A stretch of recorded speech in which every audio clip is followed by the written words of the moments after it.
If you need any Ultimate Team coins, head over to footcoinking.com. There's a link in the description, and if you use my discount code CHES, C-H-E-S, as you can see on screen, you'll actually now get a 10% discount for the rest of FIFA 14.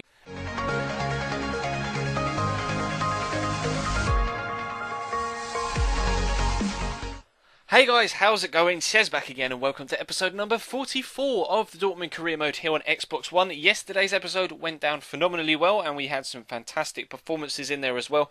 The quality of the finishing was A++, so we were hoping to continue that into today's episode. As you can see, we start with a game away from home against Hannover 96, a team that gave us a lot of problems when they travelled to the Westfalenstadion. As you can see, our lead at the top of the table is currently 7 points. Of course, we drew a game yesterday against Stuttgart with Bayern Munich having a game in hand, but they clearly have drawn theirs as well. So fortunately for us, the lead at the top of the table is still intact. If you missed yesterday's episode, there is an annotation on the bottom left-hand side of your screen, as per usual, to take you to it. Although, of course, feel free to check the channel page for it or anything else you may have missed over the past few days. But as you can see, they had a chance in the opening few minutes that was unfortunately for them missed, as the guy kind of stumbled as he went around the slide tackle. Then Marco Reus couldn't quite get that under control as he was trying to have the shot away on target, but he had a good shot that was well saved. Heung-min Son whips in the corner, drops to Pogba, has the shot, squirms under the keeper.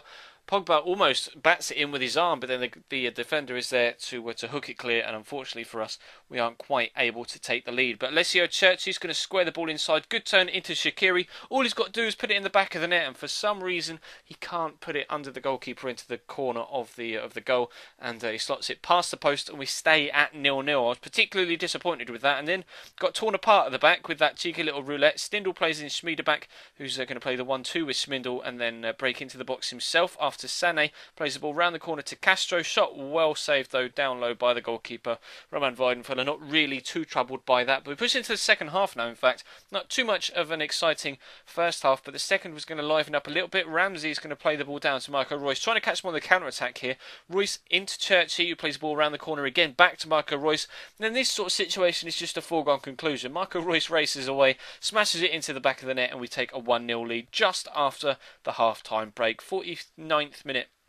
And we made a change, or a couple of changes in fact. Sturridge and Nuri Sahin coming on for Pogba and Reus respectively. And as you can see, we were involved actually with Sturridge towards the end of the game now. Really wasn't that exciting of a game all told. Cerci turns the inside here, good feet to get away from the man, and squares the ball across to Studge, who squeezes it underneath the goalkeeper again. And similar to the opening effort of the game, we can't quite able to get ourselves another goal with that one cleared off the line for a second time. But we get the victory though, which is the most important thing.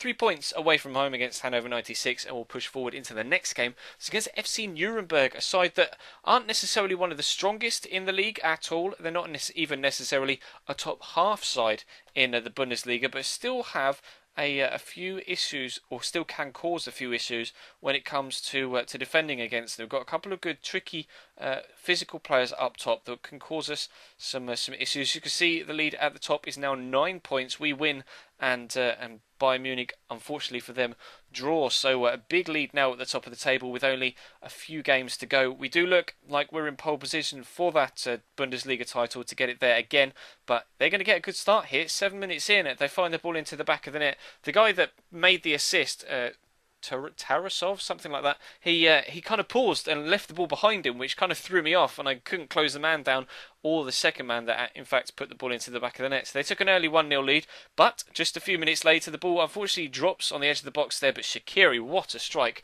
First time finish from him, much better than his effort in the previous game. The initial cross was well cleared, but only as far as the Swiss, who really powered that into the back of the net. He's scored a couple of volleys like that so far in this season, in fact in the past couple of episodes, and when the mood strikes him, Shaqiri really can hit the ball with some pace. Fantastic finish from him there, keeping up with the level of quality that we had in yesterday's episode with the finishing, and we bring it back to 1-1. But Nuremberg, like I said, can cause me problems at the other end, and they almost were able to scramble it into the back of the net again with that cut-back shot, or cut-back pass rather, but Bernd Leno fortunately was able to smother the ball at the final attempt, and he was going to be called into action again here. Gebhardt with a great free kick, and that save, by the way, really good save. You'll see from the replay, in fact, some might say a camera save, but he really threw himself at this. Not quite right into the corner like he may have liked Gebhardt, but a top quality save.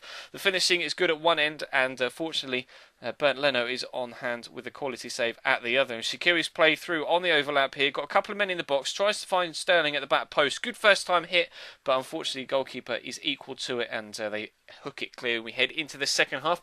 They made a change here, taking off I can't quite read that on the back of his shirt, to be completely honest, but I think it was Peckhart they brought on, and he's in fact, oh no, it's Husek, or Hlusek. He's going to pick up the ball here, plays the ball into Dermich, and Dermich tidily slots it underneath the goalkeeper to give them a 2-1 lead just before the hour mark. You may have noticed there, if you were paying keen attention, that the players that I was in control of weren't moving until Dermich took control of the ball. It was my own fault. I was caught up with Super Sunday. Liverpool scored a goal, so I looked away at my TV, looked back to the monitor, and then of course by that point they were already in on goal, and unfortunately I conceded from that, so it was my own mistake. I got distracted by Raheem Sterling putting Liverpool 1-0 up against Tottenham, so apologies for that. It's going to cost us a goal there, but hopefully it won't cost us the result. But as you can see, they're still on the attack here, and France almost made it 3-1 there. Really should have at least gotten that shot on target after having so much space on the ball.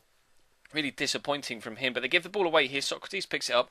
Jovic plays up towards Alessio Church. He's got the run on the outside of him from Sheridan Shaqiri. Already scored a great volley, and unfortunately on his right foot, not quite as deadly, and smacks it straight at the goalkeeper corner. He's going to come in though. Sheridan Shaqiri this time obviously playing it on his left foot. The ball comes in, knocked clear again. Sturridge with the following header, and unfortunately this time straight at the goalkeeper yet again. So we made a triple change. Depay, Royce and Ramsey coming on for Jones, Sturridge and Sterling, hoping to make the difference in the last 5 minutes or so. I actually made that change in like the 72nd, 73rd minute, but the ball just didn't go out for the next 10 minutes or so, so we had to wait until right at the death before we could actually make it, which meant they didn't really have enough time to make a positive impact on the play. And in fact it was Tarasov again having the better chance there for them, with a guided header down towards the bottom corner, which fortunately the goalkeeper got down to. But Josip Dermich with a brace gives us only our second defeat this season in the Bundesliga. Unfortunately, we are pegged back, and our lead will be cut at the top of the table. Fingers crossed that won't cause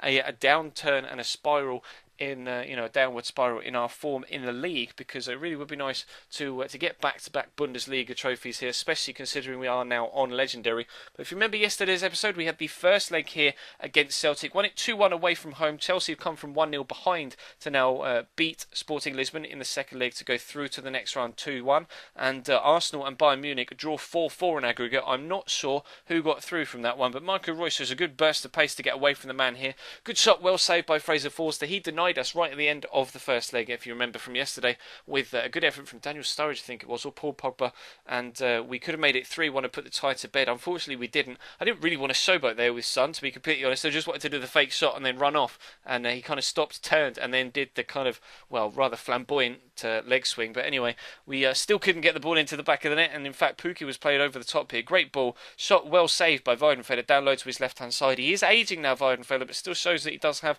the acrobatics and the reactions that he needs to be able to keep a clean sheet for us. Still rated 85 overall though. Really pleased with the way that he hasn't dropped in stats at all since we started this career mode. Marco Reus gets played through here. Good save again by Forster. It squirms free, and you'll see from the replay it just gets underneath the goalkeeper, and it's actually Reus running past the ball and then just sticking his left foot out to try and bring it back into play. As you see here, runs past it and then just pulls his left foot back there, but the touch is just too heavy and he can't quite get there before it goes over the line, past the post, out for a goal kick, and harmlessly away for Celtic's possession to be regained. But Royce involved again over the top to Heung-min Son, and if Shaqiri's volley was good in the first game or second game, one of the two, then Heung-min Son's is just as good. Really nice finish into the back of the net, and we take a 1-0 lead, and of course that makes it 3-1 on aggregate now, although it doesn't really change things. If Celtic make it level on aggregate at 3-1 by scoring 3 of their own, or 2 of their own rather, then it would actually go 2 extra times. So Celtic actually got one back here in the 20th minute, not too long after we'd scored that first goal. So they really were trying to force themselves back into the tie if they possibly could. Royce, though, nice turn here, finds Paul Pogba, man free on the far side with Sun confining, which he can. Kevin Grosskreutzer breaking away, first half stoppage time, really nice finish across the goalkeeper into the bottom corner, and we have a 2-1 lead, and of course a 4-2 lead on aggregate now, which hopefully should be enough to see us through to the next round and into the quarter quarterfinals of the Champions League. Celtic on the ball though, and again wasteful in possession, which is a trend that we seem to be seeing quite a bit here now that we've stepped up to Legendary. The opposition, whilst they are improving and overall are harder to play against, they still make the odd mistake when it comes to playing their passes around, and we really make them pay here. Paul Pogba punches them to the full extent of his ability there, making it 3-1, and of course 5-2 now perhaps on aggregate. 5-2, yeah, 3-1, but then they make it 3-2 on the night, as you can see. Tidy little finish, that makes it 5-3 on aggregate, and the next highlight will round out the entirety of the tie and the game as a whole. Marco Reus picks the ball up here, 5 minutes from time, nice little scoop turn to get away, does have a burst of pace, good shot on his left foot, well saved down low by the goalkeeper. You see Heung-min Son there, still recovering from an injury that he picked up a couple of seconds earlier, and he is actually unfortunately going to be out for 3 weeks, almost inadvertently involved in putting the goalkeeper off there and maintaining or increasing even our lead in the game. We made a couple of changes, Churchy and Shaheen coming on for Paul Pogba and a Memphis Depay, and Heung-min Son actually was able to stay onto the pitch for the rest of the game. Good reaction save there from Fraser Forster, and then Subotic, the other centre-back involved, gets taken down there. So there's a nice little jink with his hips to put the defender off. Dummies one way, goes the other. Izagirre, I think it is the right-back, plays him, or gets completely done by him, sticks a leg out, and it's a clear foul, stands on his toes. Subotic goes down and we pick up a penalty. So we've got 3 minutes to go. We're already 5-3 up on aggregate.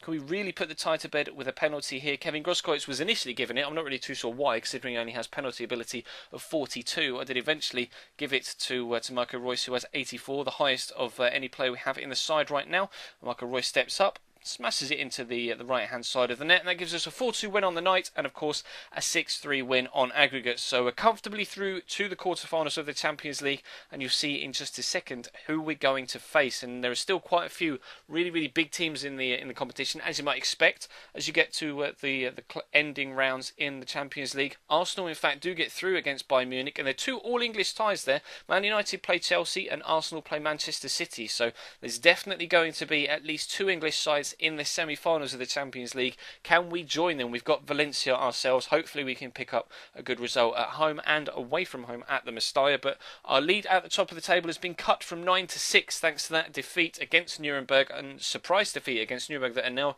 sat 11th in the table. So it really was quite a shock result. I was disappointed in myself, annoyed at myself for getting distracted by Super Sunday. But you live and learn. I'll pay attention next time and just ignore what's happening until the ball is perhaps out of play, or I'll just pause it because of course it's career mode. But anyway, it's my fault. But that's all for now. Thank you very much for watching, guys. Drop the video a like if you enjoyed, as always, and of course there'll be my player later on tonight, as there always is on a Tuesday evening. Check the description if you don't know what and when I upload.